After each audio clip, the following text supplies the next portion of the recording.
Welcome to Corporals Corner. Today we're making a spring pole fish trap, so stick around.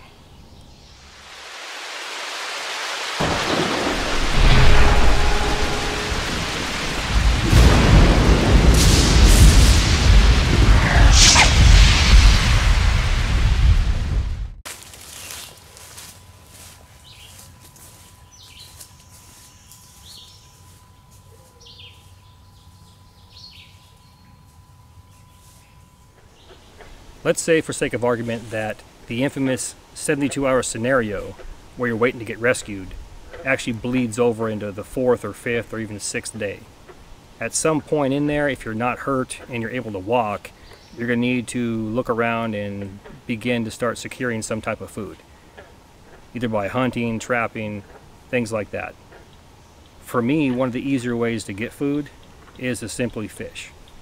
And just walking through here, I'm actually on a scout right now. I came across this body of water. I'll show that to you in a minute. So I thought this is a great training moment right here.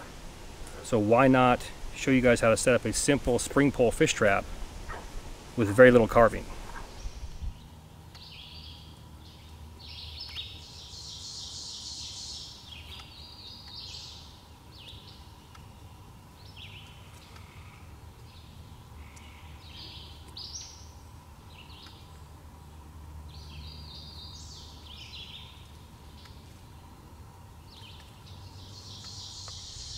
Now, before I even get started with my spring pole fish trap, I want to go in and find a stick about 2 feet in length.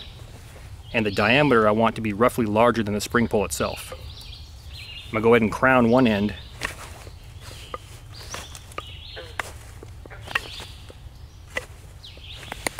And I want to do this so when I strike it with a baton, it won't mushroom out on me.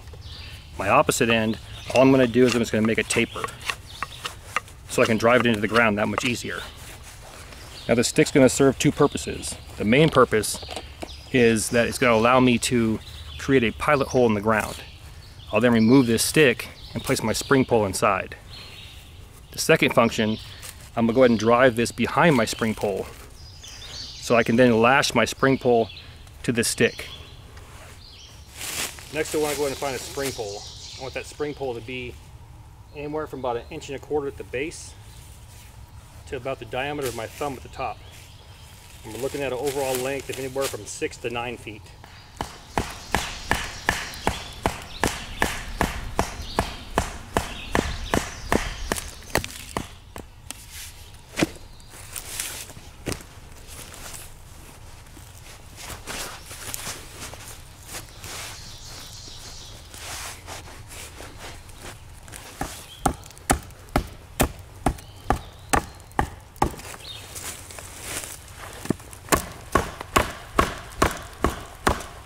Now to lash this, lash it however you want. You could do a shear lash, but what I'm going to do is I'm going to do it like a whipping at the end of a rope. But to help me out, I'm going to create a bowline at one end so I have something to put a T-handle in and tighten it up.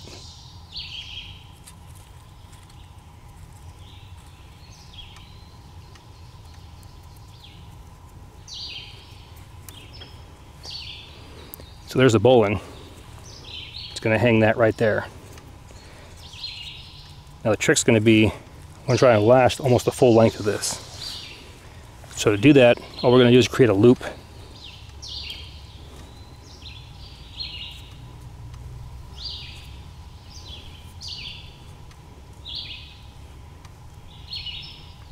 So there's our loop. Now I'm going to pull this piece down. And what I'm going to do is I'm going to wrap around this towards my loop.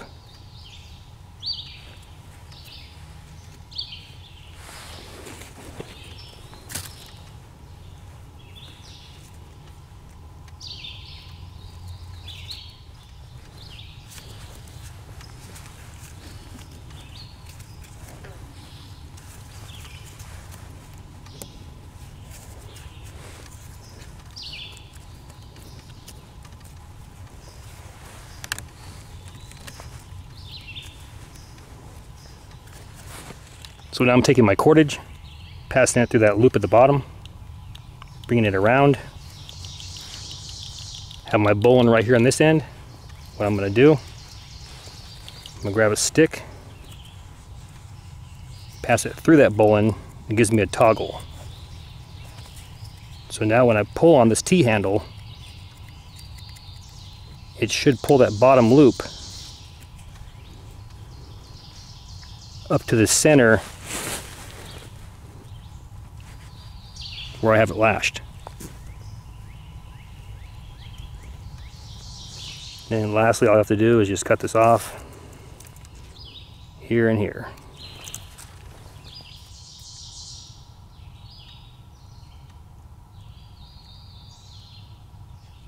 All I did was cut a Y branch off and taper the ends.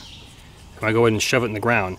Now if my pole is vertical right here, I want this Y branch in line with that pole. I don't want it like this. I want it like that.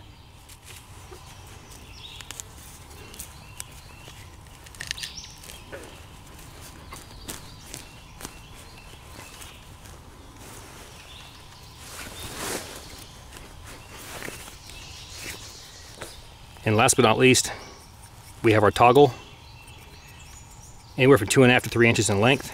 I'm going to go ahead and carve a 45 on one end.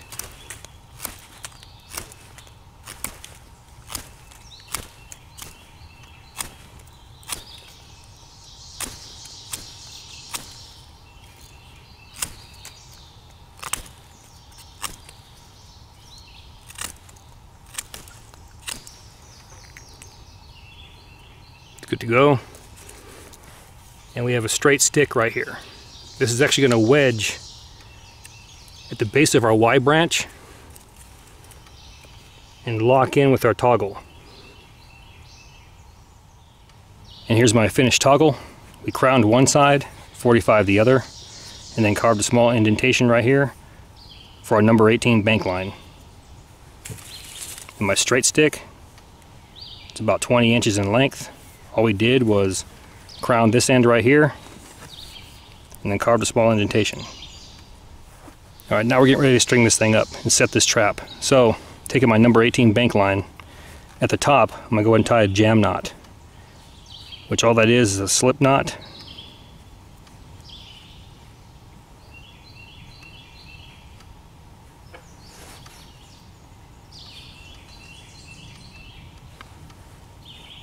With an overhand knot, and that equals a jam knot.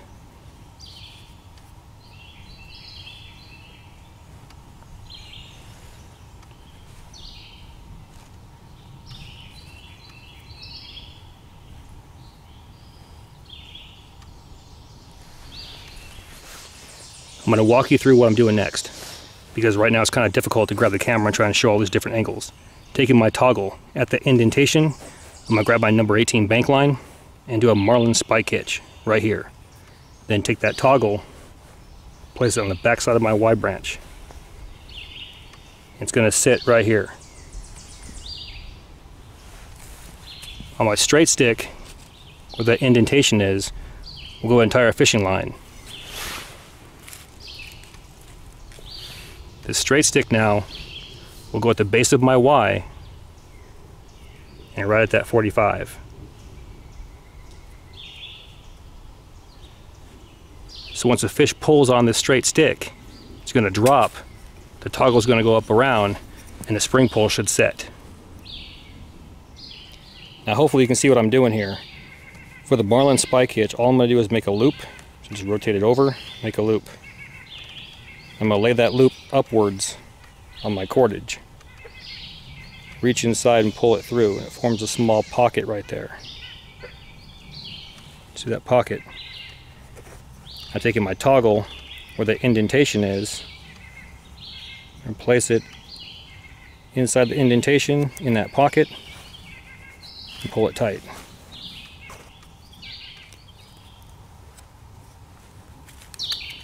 I think what I'll do is I'll tie a clove hitch at the end of my stick.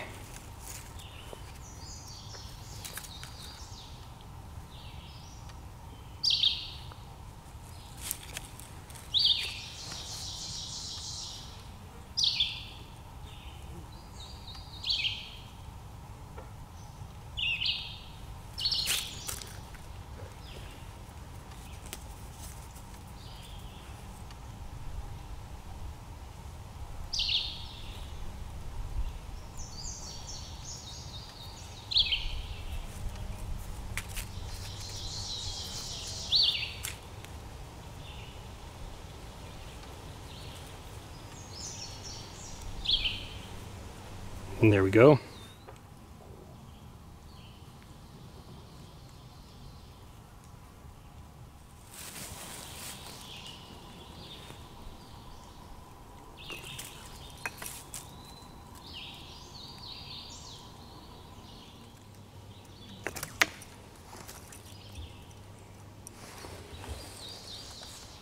Welcome back.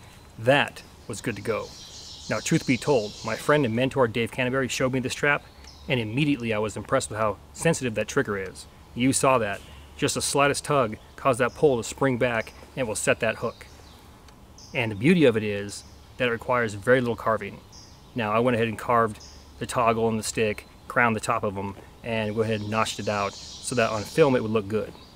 But to be brutally honest, you could probably come out here, cut some sticks, cut a branch, or even break them off, pound them in the ground, and you should be good to go. And like all traps, the more traps you put out, that increases your chances of survivability. Thank you for your comments, views, support. Thanks for watching. Get out in the field, have some fun. I'm going to catch you next time.